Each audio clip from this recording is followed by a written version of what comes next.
हमारे बीच में परम सम्मानीय आदरणीय श्री विधायक साहब महोदय हमारे कथा के बीच में पधारे हैं।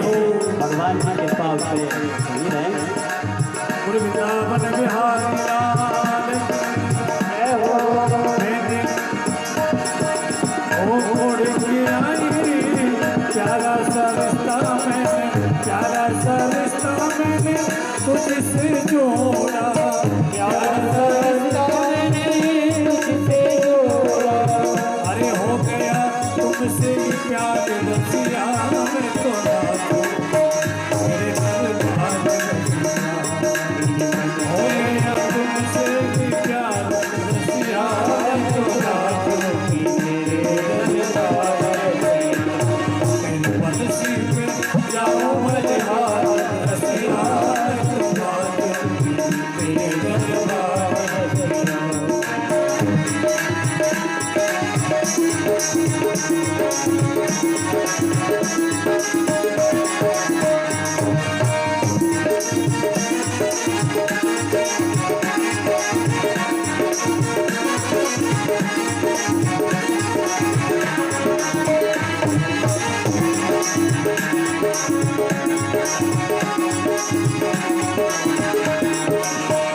तेरे बीच में तो आई अकेली, तेरे पीछे में तो आई अकेली, तेरे पीछे में तो आई अकेली, तेरे पीछे में तो आई अकेली, तेरे पीछे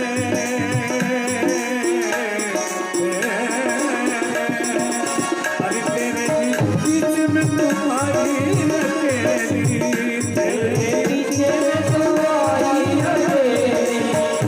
बड़े गोप की नई सवेली, बड़े गोप की नई सवेली, बड़े गोप की नई सवेली, बड़े गोप की नई सवेली। आई हूँ करने मनमार रसिया मैं तो, आई हूँ करने मनमार रसिया मैं तो।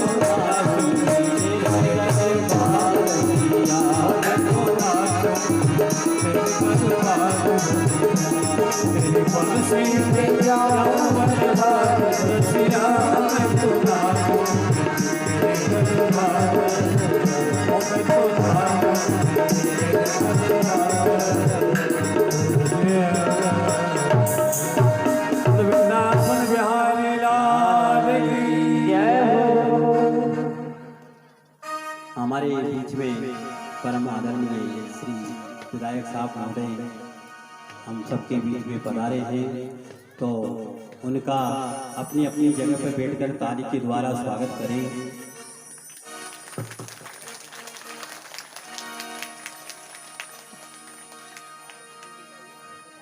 तो सुखदेव जी कहते हैं, परीक्षित भगवान श्री कृष्ण ने देखा कि माता पिता को मेरे ईश्वरी का, मेरे भगवत भाव का ज्ञान हो गया है, परंतु उन्होंने ऐसा ज्ञान होना ठीक नहीं।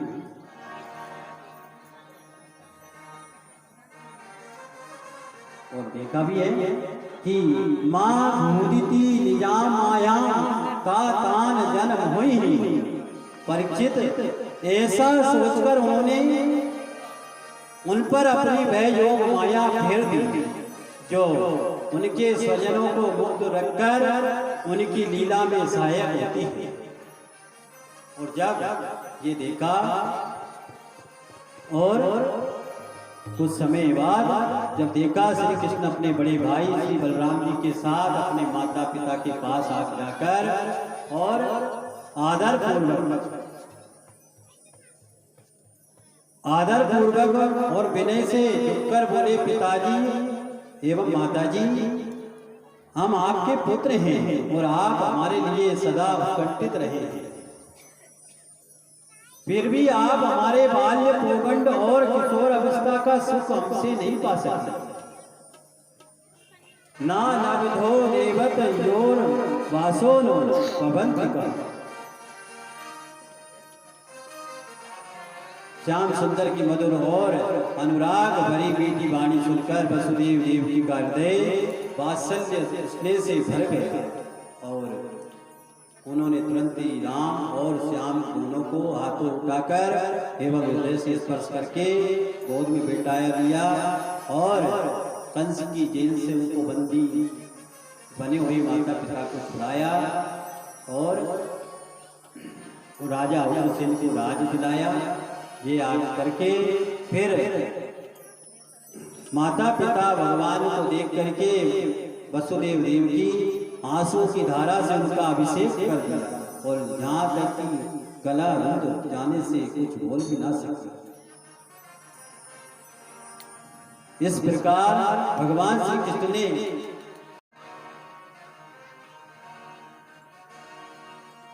अपने माता पिता को सांत्वना देकर और अपने नाना उग्रसेन को पुनः यदुवंशियों की राजधानी का मथुरा के राज सिंहासन पर विराजित किया और उनको फिर सबको कंस का वेश छुटकारा दिलाया। आगे देवकी नंदन भगवान श्री कृष्ण अपने बड़े भाई बलराम जी के साथ नंद बाबा के पास आकर बोले कि पिताजी, आपने और माँ यशोदा जी ने बड़े स्नेह और दुलार से हमारा लालन पालन किया, इसमें कोई संदेह नहीं। और श्री कृष्ण ने नंद बाबा आदि ब्रजवासियों को इस प्रकार समझाकर बड़े आदर और प्रेम से उन्हें वस्त्र आभूषण देकर उनका सत्कार किया। फिर इसके बाद वसुदेव ने अपने कुल पुरोहित गर्गाचार्य एवं दूसरे ब्राह्मणों को बुलाकर अपने दोनों पुत्रों को यज्ञोपवीत संस्कार करवाया वेद मंत्रों द्वारा। और यज्ञोपवीतं परमं पवित्रं प्रजापतिर्यस्यं पुरस्तात् आयुष्यमग्र्यं प्रतिमुञ्च सूत्रं यज्ञोपवीतं बलमस्तु तेजाः। दोनों भाइयों को यज्ञोपवीत संस्कार करवाया और फिर गुरु जी के पास बिठाए। फिर उनको कश्यप गोत्री ब्राह्मण शांतिपति मुनि के यहाँ अवंतिकापुरी उज्जैन में गुरु जी के पास देने लगे। उस समय बड़े ही सुयज्ञ अपनी चेष्टाओं को सर्वथा नियमित रखे हुए और गुरु जी तो उनका आदर करते ही थे, परंतु भगवान श्री कृष्ण ने और बलराम जी ने गुरु जी की बहुत उत्तम भाव से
तो गुरु के यहाँ भगवान श्याम सुंदर 64 विद्याओं को सहज में ही प्राप्त कर लिया। और आगे फिर ये देख करके उनकी विद्या पूरी हुई। गुरु जी से आज्ञा लेकर के भगवान श्याम सुंदर विदा मांगते हैं गुरुकुल से आने के लिए। तो भगवान कह रहे हैं गुरु दक्षिणा में आप कुछ लीजिए। और तो गुरु जी ने कहा गोविंद तुम्हें आपसे क्या मांगना। गुरु माँ ने कहा मेरा कुछ ही समय पहले मेरा बालक मर गया था, समुद्र डुबा ले गया, बस यही गुरु दक्षिणा में हमें बुला कर देते। तो भगवान ने कहा ठीक है। तो भगवान समुद्र के किनारे पर समुद्र से विनती करते हैं और समुद्र में केली केल में भगवान देखते देखते ही समुद्र में प्रवेश कर गए और अंदर प्रवेश किया समुद्र में। तो समुद्र से कहा कि मेरे गुरु का पुत्र आपके यहाँ समुद्र में है, मैं वो लेने आया, मेरे गुरु को गुरु दक्षिणा में देना है। समुद्र ने कहा मेरे पास तो नहीं है, मेरे पास में एक राक्षस जन रहता है, दैत्य रहता है, उसका नाम है शंखचूड। और पंचजन नाम का दैत्य रहता है, एक दैत्य संघ के रूप में रहता है, अवश्य उसी ने चुरा लिया होगा। समुद्र की बात सुनकर भगवान श्री कृष्ण तुरंत ही उस जल में प्रवेश कर गए और शंखासुर को मार डाला, परंतु वह बालक नील के महावीर नहीं मिला। तब उसके शरीर को शंख लेकर चीरकर और शंख लेकर बलराम जी के साथ पंचनाम शंख को लेकर भगवान चल दिए। फिर उन्होंने अपना शंख बजाया और ये शब्द सुनते ही यमराज ने वहां आकर यमराज से उनका बालक लेकर के गुरु जी तक पहुंचाया। गुरु दक्षिणा में उस बालक को भेंट किया और गुरु माँ गुरु जी दोनों बहुत खुश हुए भगवान को देख कर। फिर उद्धव जी की ब्रज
दुल्हा बने रे नंदलाल जोड़ी रो जवाब नहीं हाँ दुल्हा बने वे नंदलाल जोड़ी का जवाब नहीं दूल्हा बने वे नंदलाल जोड़ी का जवाब नहीं दूल्हा बने वे नंदलाल जोड़ी का जवाब नहीं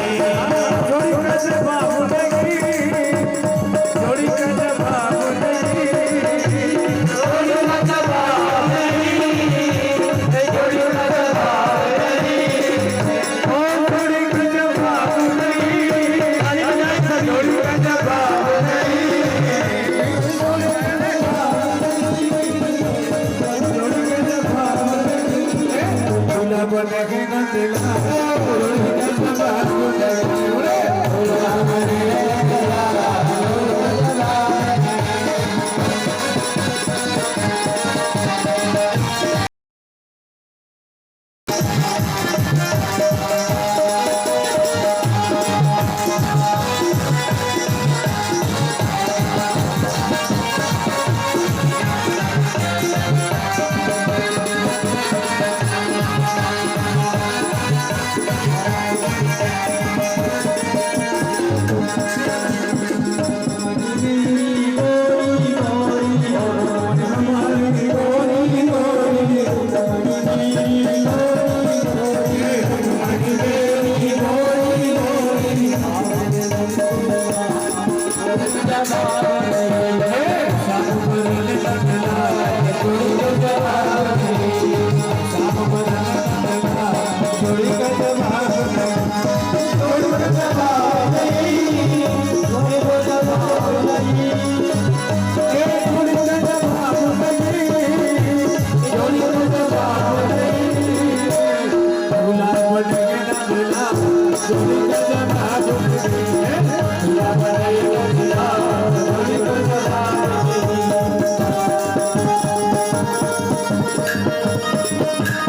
जोड़ी का जवाब दूल्हा बने वे नंदलाल जोड़ी का जवाब नहीं दूल्हा बने वे से वार्तालाप किया एवं सुखदेव जी कहते हैं परीक्षित उद्धव जी वृष्णि वंशियों के एक प्रधान पुरुष थे अद्भुत है उद्धव और गोपी संवाद बहुत अद्भुत है और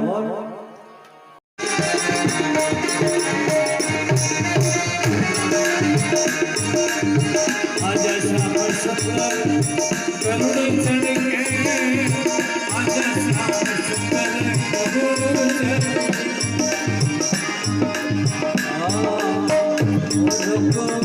भैया जन्म को भैया जन्म को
सबसे बड़े का नाम रुक्मी, इसकी बहन सती रुक्मणी थी।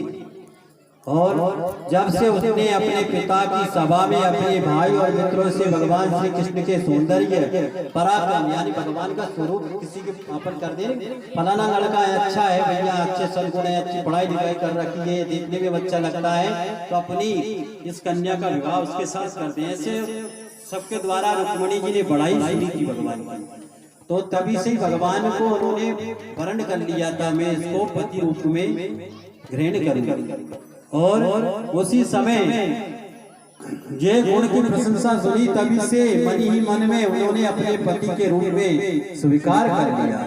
रुक्मणी जी के भाई बंधु भी आते जाते थे और हमारी बहन का विवाह कृष्ण से ही होगा, परंतु भाई रुक्मी नहीं चाहता कि मेरी बहन का विवाह कृष्ण से। एक रुक्मी थोड़ा भेदभाव रखता था भगवान से, उसने उन्हें ऐसा करने से रोक दिया और शिशुपाल के साथ विवाह होने का प्रस्ताव रख दिया। भाई रुक्मी ने शिशुपाल के साथ विवाह का प्रस्ताव रख दिया रुक्मिणी जी के लिए। ये बात जब रुक्मिणी जी को मालूम हुई तब अत्यंत ही व्याकुल हो गई। फिर बहुत कुछ सोच विचार करके बाद में उन्हें एक विश्वासपात ब्राह्मण मिला, तब उन्होंने लगन पत्रिका लिखी और ब्राह्मण के हाथ भिजवाई। फिर वो ब्राह्मण देवता द्वारकापुरी में भगवान के पास पहुंच गए। मां भगवान ने उनका आदर सत्कार किया, स्वागत किया और ब्राह्मण देवता को अच्छे ऊंचे सिंहासन पर, भगवान के यहाँ ब्राह्मणों का बहुत आदर था और उन्होंने अच्छे ऊंचे सिंहासन पर बिठाया। ब्राह्मण का चरण थाल में रख के धोई, भगवान ने पूजा करी और इधर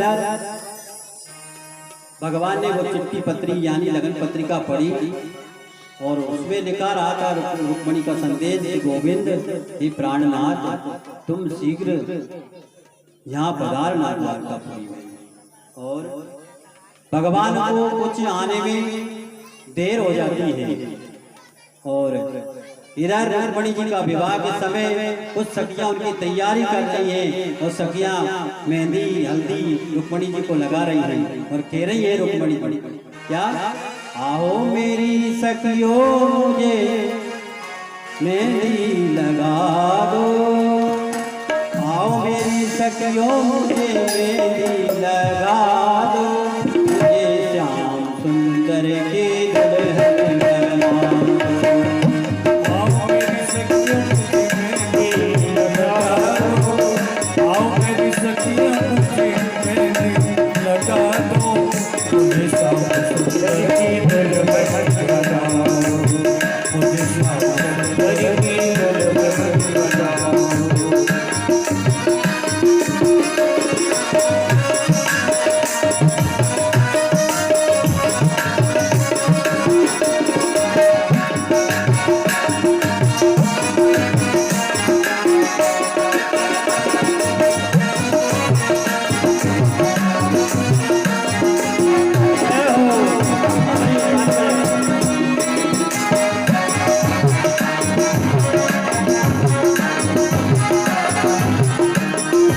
हरि सत्संग में मेरी बात चलाई, सत्संग में मेरी बात चलाई, और सतगुरु ने मेरी कीनी सगाई, सतगुरु ने मेरी कीनी सगाई, हरि सतगुरु ने मेरी कीनी सगाई, सतगुरु ने मेरी कीनी सगाई, हरि उनको बुला के हाथ लेवा तो करा दो, बुला के हाथ लेवा तो करा दो, उनको बुला के हाथ लेवा तो करा दो, बुला के हाथ लेवा तो करा दो, मुझे श्याम सुंदर की दुल्हन बना दो, मुझे श्याम सुंदर की दुल्हन बना दो।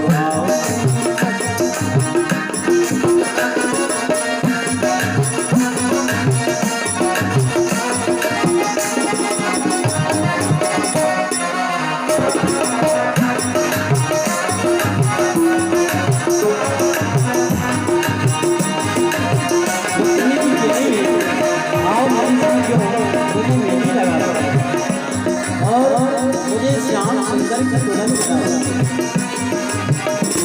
हरि ऐसी पहनू चूड़ी जो कबू न टूटे, ऐसी पहनू चूड़ी जो कबू न टूटे।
आजा श्याम सुंदर करुणे चढ़े, आजा श्याम सुंदर करुणे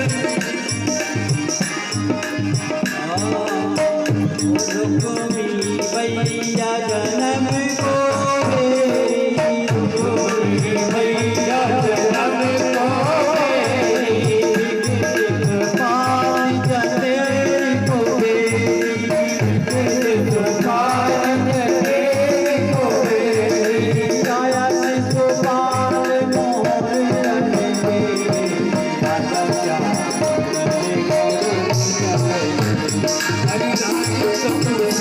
तेरी मुझ चढ़ के